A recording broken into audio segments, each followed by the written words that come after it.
Ever wondered what daily life actually feels like for Amish women raising large families without modern conveniences? The reality defies simple narratives, neither the romantic ideal of peaceful domestic bliss nor the stereotype of pure oppression. These 10 aspects reveal the complex, exhausting, and surprisingly varied reality behind the modest dress. Pre-dawn morning routine. The day begins at 4:30 a.m. year-round when Amish mothers rise in darkness to light wood stoves, prepare breakfast for families of 8 to 10, and organize the household before children wake and the day's demands multiply beyond manageability. The cold morning air bites as the woman moves through the dark house toward the kitchen where yesterday's fire had died completely overnight. Kindling must be arranged, matches struck, and flames coaxed until the stove begins radiating warmth that will take an hour to heat the room adequately. While the stove heats, she begins breakfast preparation, mixing biscuit dough by hand, frying eggs and bacon, setting the table for the family that will gather within the hour. Children's lunches require packing sandwiches made from yesterday's bread, fruit from the cellar, cookies from last week's baking. School clothing must be laid out, homework checked, and a dozen small morning tasks completed before 6 a.m. when children begin waking and the chaos of getting 8 people fed, dressed, and ready for the day begins in earnest.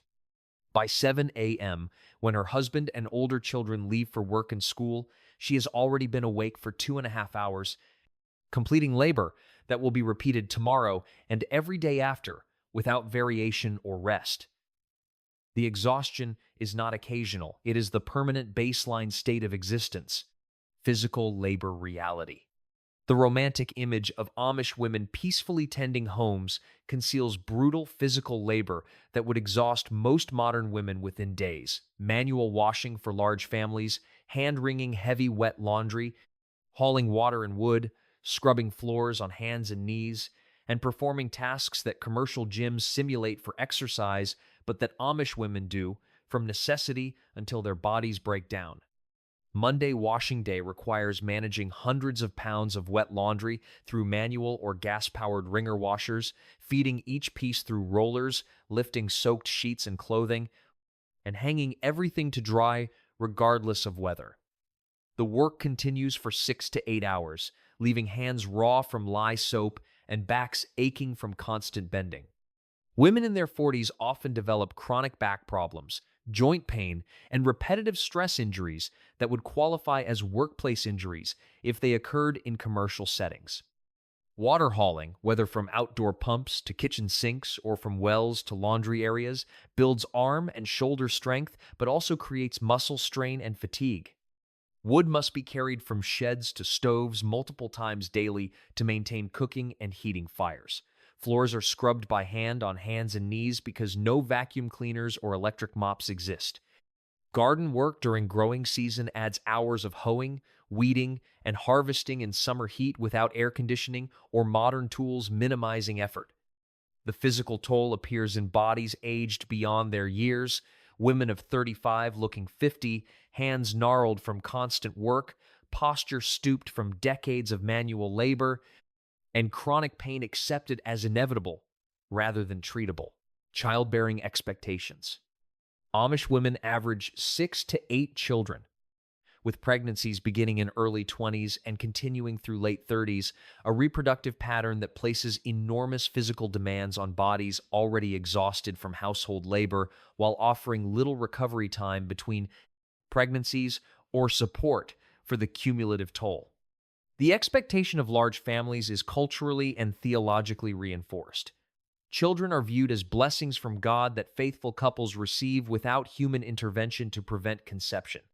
Birth control is forbidden or heavily discouraged in most communities, making family size largely unplanned beyond natural spacing from breastfeeding. Women who struggle with pregnancy complications or who express desire for fewer children face community pressure to accept God's will and trust in His provision rather than making reproductive choices based on their own health or preferences. Home births with midwife assistance represent the norm, avoiding hospital costs but also hospital interventions when complications arise. Most births proceed safely, but the risk is real. Maternal and infant mortality rates in Amish communities exceed those in mainstream populations that utilize hospital births and prenatal care routinely. Women accept this risk as part of natural childbearing, though some privately wish for the medical safety their English neighbors access. Recovery time is minimal. Women typically resume household work within days of delivery, nursing infants, while cooking, cleaning, and managing older children. The idea of maternity leave or postpartum rest doesn't exist when there are no alternative caregivers and household work cannot stop because a mother has just given birth. By their 40s, many Amish women's bodies show the cumulative damage pelvic floor disorders from repeated childbearing, chronic fatigue, premature aging, and health problems that develop during pregnancies but were never adequately treated. The cost of large families is written in their bodies. The marriage dynamics. Amish marriage operates on a clearly defined hierarchy rooted in biblical interpretation. Husbands serve as head of household with final authority over major decisions, while wives are expected to submit to this leadership, creating power dynamics that shape every aspect of women's lives and limit their autonomy in ways many modern observers find troubling. The theology is explicit and regularly reinforced through preaching and community expectations. Ephesians 5:22-24, commanding wives to submit to husbands as the church submits to Christ, is taken literally, creating religious justification for male authority that women are taught to accept as God's design rather than human social construction. Questioning this arrangement means questioning God's word and inviting community disapproval for rebellious spirit. Financial control rests with husbands in most families. Women typically lack separate bank accounts, independent income, or control over household finances beyond day-to-day grocery money. Major purchases, land decisions, or financial planning happen through husbands' judgment, with wives providing input that husbands may or may not consider. This economic dependence becomes acute in abusive marriages, where women literally have no money of their own to facilitate escape. Leaving abusive marriages is practically impossible. Divorce is forbidden except in cases of adultery, and even then it is heavily discouraged. Women in abusive situations face limited options, endure the abuse, seek church intervention that usually results in counseling for both parties and prayers for healing, or leave the community entirely through shunning that means losing children, family, and everything familiar. Some women do find genuine partnership within these structures. Husbands who consult wives respectfully, who share decision-making despite theological hierarchy, and who treat wives as valued partners rather than subordinates. But the system itself creates vulnerability, and women's happiness depends entirely on whether they marry men who choose to use their authority gently, rather than having inherent rights protecting them from potential abuse of that authority. Education limitation impact. Amish girls' education ends at 8th grade, creating lifelong limitations affecting literacy, critical thinking, career options, and autonomy in ways that particularly disadvantage women who might otherwise develop skills, providing independence from male relatives or community structures. The 8th grade stopping point means most Amish women read at perhaps 6th or 7th grade level, adequate for simple texts, but struggling with complex materials, legal documents, medical information, or technical writing. Math skills end at basic arithmetic, making financial management, measurement conversions, or statistical reasoning difficult. Science education stops before biology, chemistry, or physics that might help understand health conditions or make informed medical decisions. History and geography knowledge remains elementary, limiting understanding of broader world contexts. This educational limitation creates dependence. Women cannot easily research medical conditions online, cannot read and understand legal contracts without help, cannot navigate insurance or government forms independently, and cannot pursue careers requiring credentials or specialized knowledge. They must rely on husbands, fathers, or community experts for tasks that moderately educated women handle independently. The intellectual frustration affects bright women aware that their curiosity and potential go undeveloped. Some secretly read whatever materials they can access, teaching themselves beyond official schooling limits.